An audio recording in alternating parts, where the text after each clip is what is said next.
Spring in Japan, the time of the cherry blossom. The blossoms, delicate and fragrant, signal the end of winter and make this one of the happiest times of the year. For the Japanese, cherry blossom is especially admired, not only as a symbol of purity, but because it reminds them so strongly of the transience of life, an awareness of which lies deep in the Japanese soul.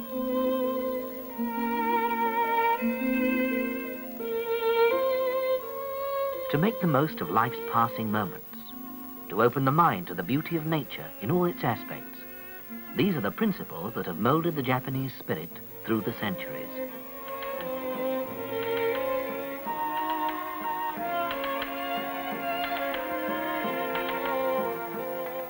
As spring gives way to summer, the countryside becomes filled with flowers.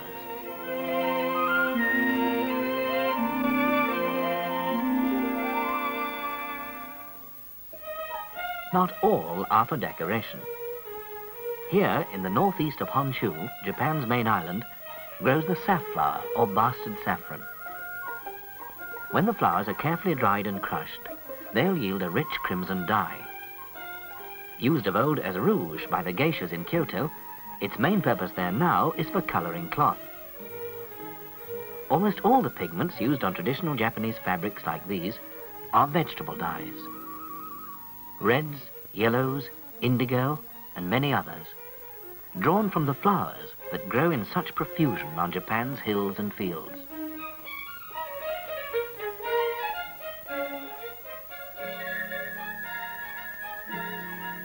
The skills of the craftsmen have been developed through countless generations and for more than 1,000 years.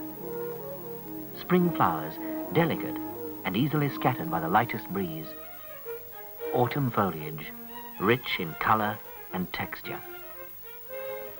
To capture the passing glory of each season and transfer it to the cloth is the inspiration of the Japanese dyer. In fabrics like these, the ever-changing seasons are stylized and recreated. Most splendid of all, the Yuzen technique, first developed some 3 centuries ago. By applying the color with a brush, instead of soaking the material in liquid, the dyers made possible fabrics of new and greater opulence.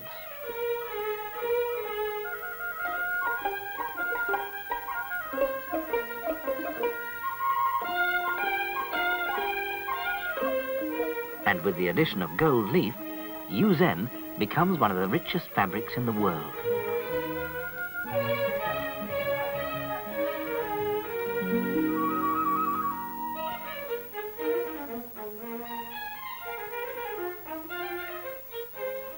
These painstaking methods show clearly this desire to capture elusive nature in a more permanent form. Early in May, the carp banners flown throughout the country to celebrate Children's Day flutter in the gentle breeze. And not long after, the rainy season, washing down the walls of ancient cities like Kurashiki, in bygone days a center for the storage and shipment of rice.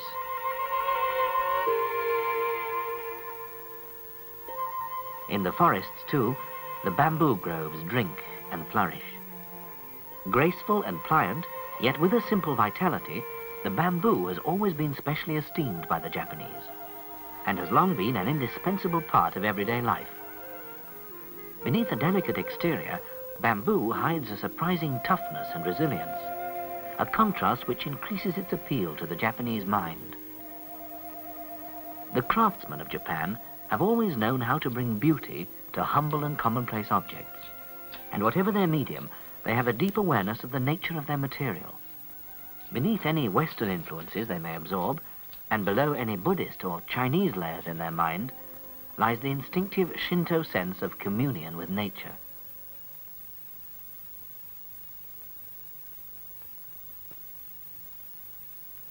In this, as in many other Japanese crafts, the materials are simple. The techniques use the natural properties of the medium, and the works relate directly to everyday life.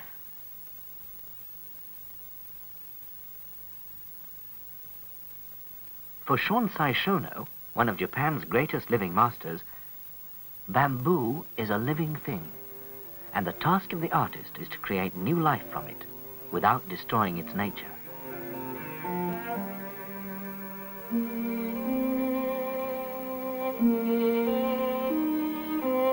From being a simple craft, men like this have taken it into the realms of art, and on each of his creations he duly carves his name.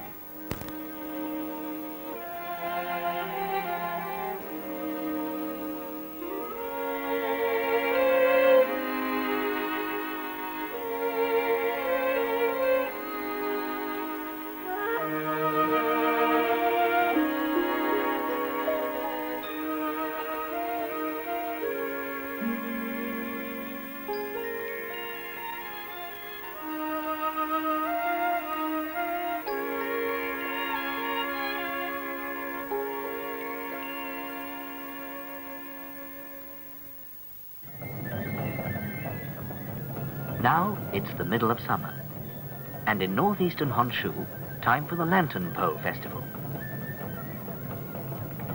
A local festival, its main feature is these huge bamboo frames, which may be up to 30 feet tall.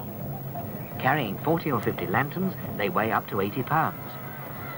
Teams from the various local districts perform different stunts and compete for the attention of the crowds.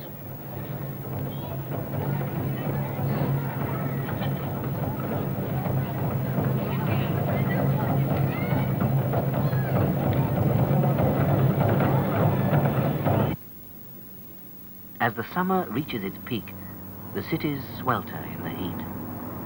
But soon it will pass. Early in September, a typhoon sweeps through the land.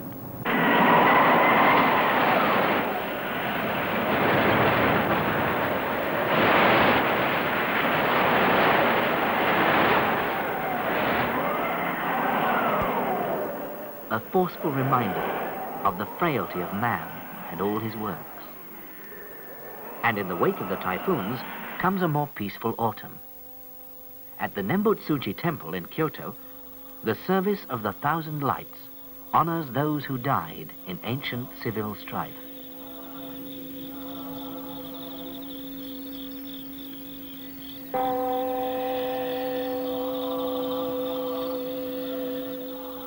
Candles flicker before the stone Buddhas as the people remember their ancestors. Deep in the shadows, the 8,000 stone figures gaze silently back.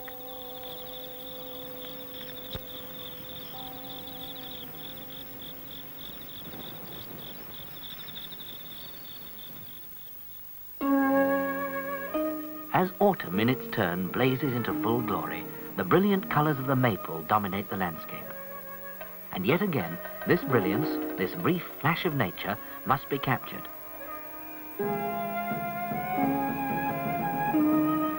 This time, the medium is food. Delicate cakes shaped like maple leaves.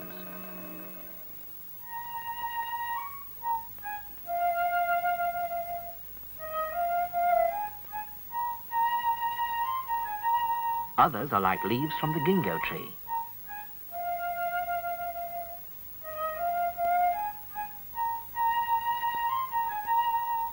Ears of rice.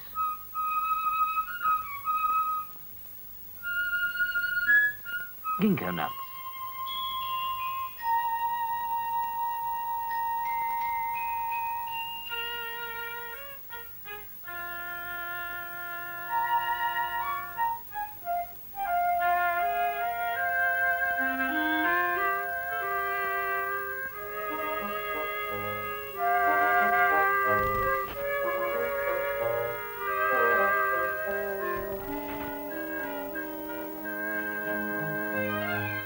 The cakes may be packed in trays and boxes that are themselves a further reminder of the season.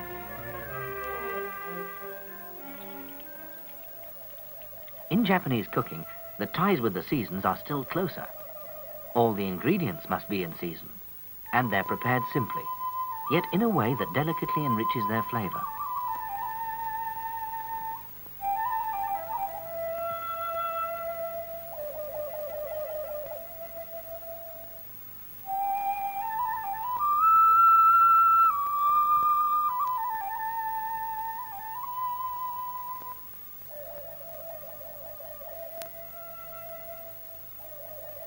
Vegetables and fish play a major role in Japanese cuisine, and they must be absolutely fresh.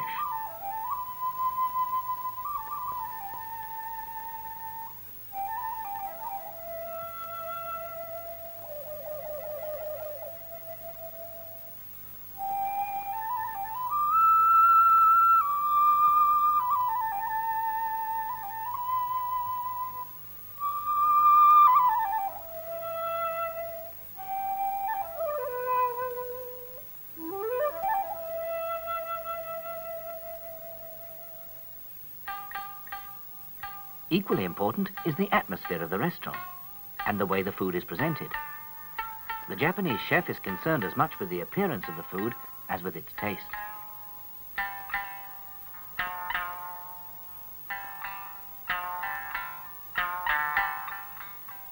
Steamed mushrooms with a dash of lime juice. A very simple dish, yet to the Japanese it conveys the whole feeling of autumn.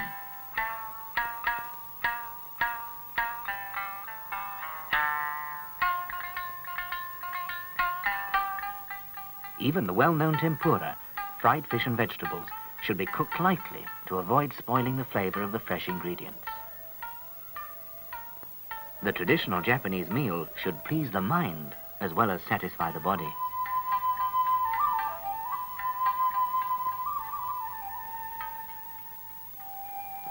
Harvest time, and the plains of Echigo on the western coast are a sea of gold. The farmers, grateful for a good harvest, offer their thanks to the wayside Buddhas. But soon after, the northern districts feel the cold grip of winter.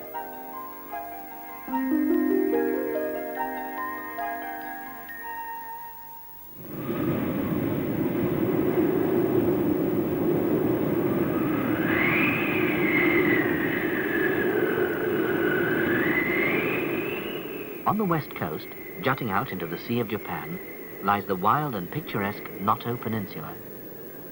Halfway along it stands the old town of Wajima. Now the market stalls are full of flowers and pine branches, decorations and twisted straw rope, all the trappings needed to celebrate the new year.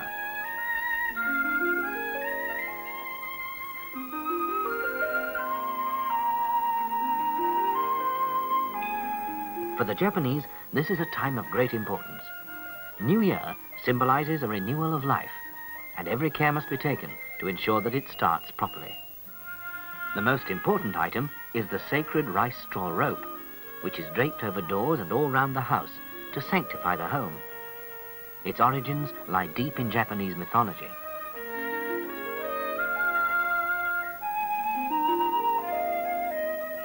Wajima itself is most famous for its lacquerware, which has been produced in the town for more than 1,000 years.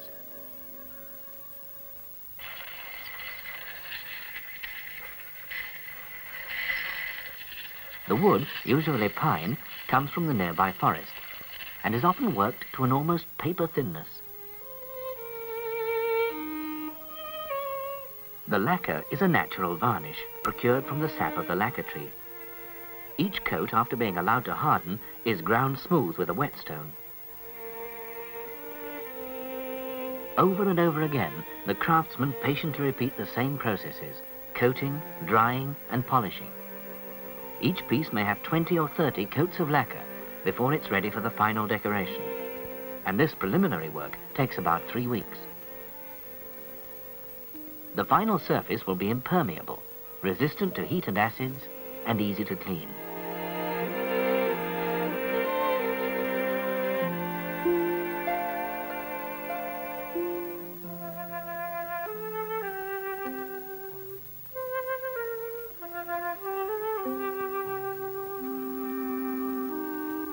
The workshop must be completely free from dust, nor may any grease from the hand be allowed to mar the finished surface.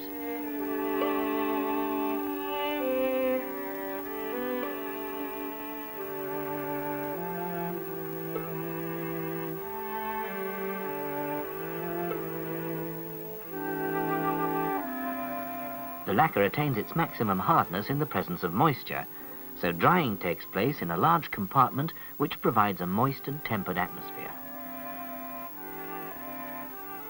Here too, for the final decoration, they use the old maquille technique, sprinkling gold dust onto the still wet lacquer.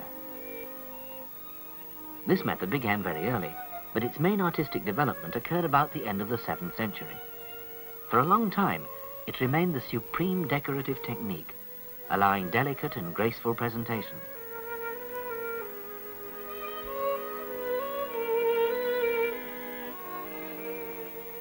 Another method, evolved rather later, entails engraving shallow designs on the finished lacquer and filling them with gold leaf.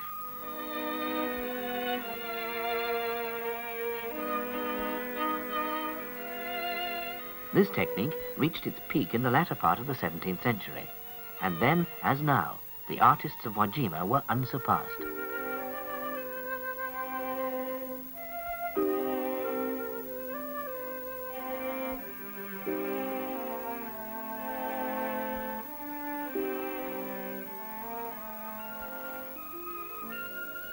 The old year draws to a close. On the farms, they're pounding the rice for mochi.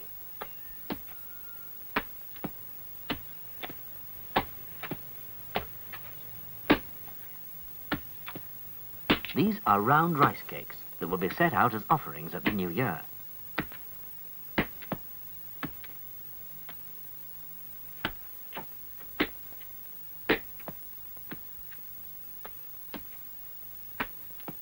The full round shape of the rice cake is a happy omen, signifying full and abundant good fortune. Even the branches are decorated with it, while the family altar is adorned with fresh straw rope.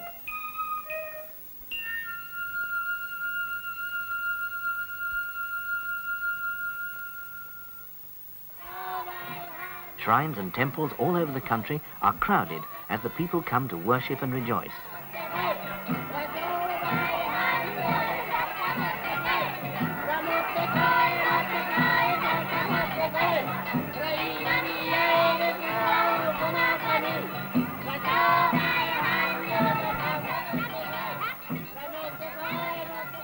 As the New Year celebrations fade away, the village of Kurodani, up in the hills near Kyoto, returns to normal.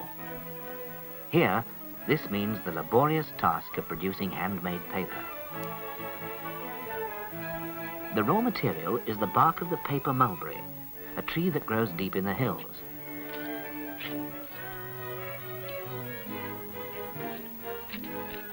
Most of the work is done by women, and the methods used in these remote villages have hardly changed in the past 1,200 years.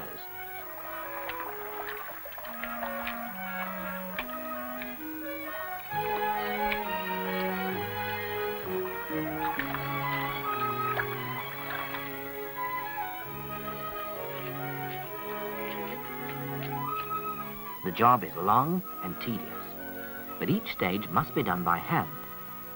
To use machines would deprive the paper of some of its life.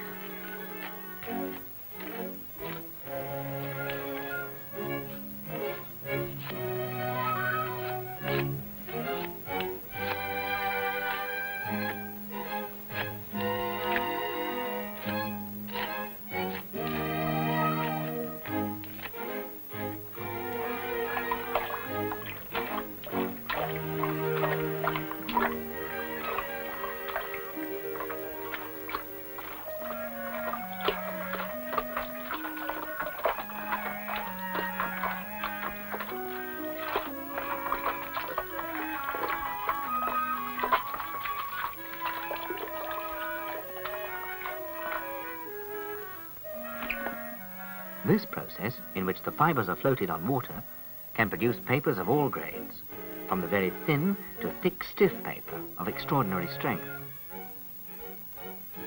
To be able to lift out of the water a sheet of even thickness requires years of patient practice. The finished paper is put outside to dry. Unless it's exposed to sunlight, the paper won't retain the subtle textures imparted by the grain of the board.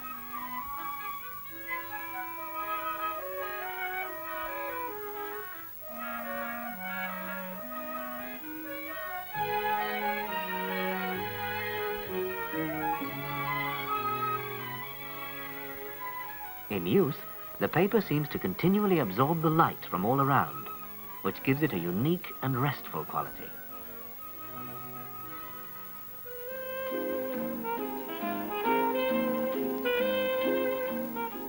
At last, the winter is passing, and the tempo of life begins to quicken. The Girls' Festival is at hand. On the 3rd of March every year, little girls spend the whole day rejoicing with their beautiful dolls. They hold elaborate parties and prepare special delicacies for the occasion. Rice cakes, vegetables, fish, and sweet rice wine. The traditional set of dolls may number 15 or more, and they must all be arranged in the proper fashion.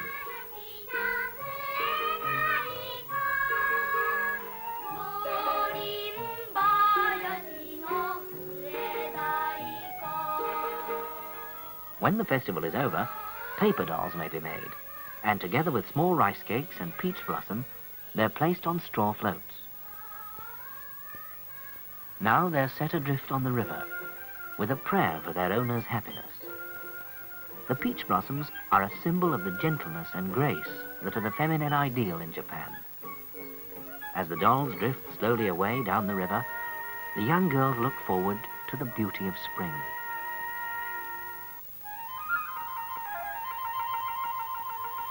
And down at Kagoshima, on the southern tip of Japan's main islands, spring is already at its height. And so the round of seasons is complete. From here, the cycle begins again, passing up the narrow length of Japan, repeating the process that for hundreds and thousands of years has worked to fashion the Japanese soul.